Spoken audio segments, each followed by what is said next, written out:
To understand Caligula's excesses, we must first place ourselves in the historical context of his reign. Born Gaius Julius Caesar Augustus Germanicus, Caligula became the third emperor of the Roman Empire in AD 37, following the death of his predecessor and adoptive grandfather, Tiberius. Initially, his rule held great promise, with hopes for prosperity and renewal. However, his reign soon spiraled into madness and debauchery. The first few months of Caligula's rule were indeed promising. He was beloved by the Roman people, and many anticipated a period of reform and stability. But everything changed after he suffered from a mysterious illness, which some historians speculate may have been encephalitis or a severe fever. After his recovery, Caligula was no longer the same.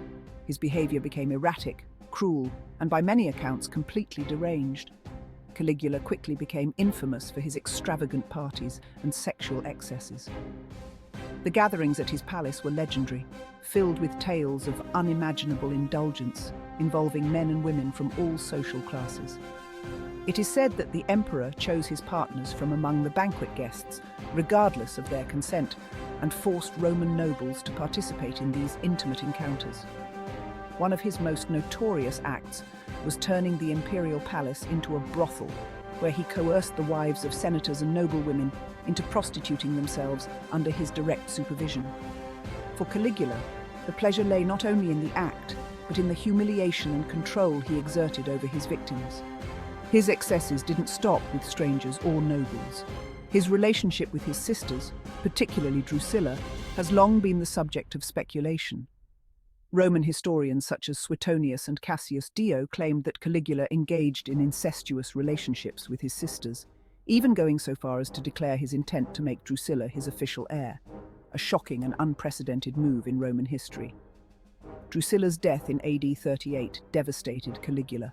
He ordered a period of public mourning and proclaimed her divine status, further deepening fears about his mental state. Caligula had several wives and lovers throughout his life, but none were more notorious than Milonia Causonia.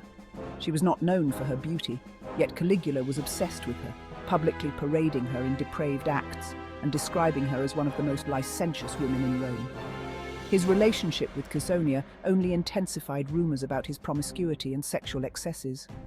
Along with her, Caligula had countless other lovers, both men and women, using his power to satisfy his desires without regard for consequences. His behavior alienated Roman nobles and demoralized the population, who saw their emperor as corrupt and degenerate. Caligula's sexual excesses were not just personal scandals, but had political and social consequences. His erratic behavior and disregard for social norms alienated the Senate and military officers. His administration became known for violence, corruption, and exploitation, creating widespread discontent. His reputation also damaged the image of the Roman Empire itself, with tales of his debauchery spreading beyond the empire's borders, painting Rome as a city of decadence and corruption. This growing instability culminated in his assassination in AD 41. The conspiracy to murder Caligula was led by officers of the Praetorian Guard, including Cassius Chaerea. His assassination was brutal, a reflection of the deep hatred and resentment he had fostered during his reign. Caligula's legacy has endured as a symbol of tyranny and depravity. While some modern historians suggest that stories of his excesses may have been exaggerated by political enemies, there is no doubt that his reign left a lasting impact on the history of Rome.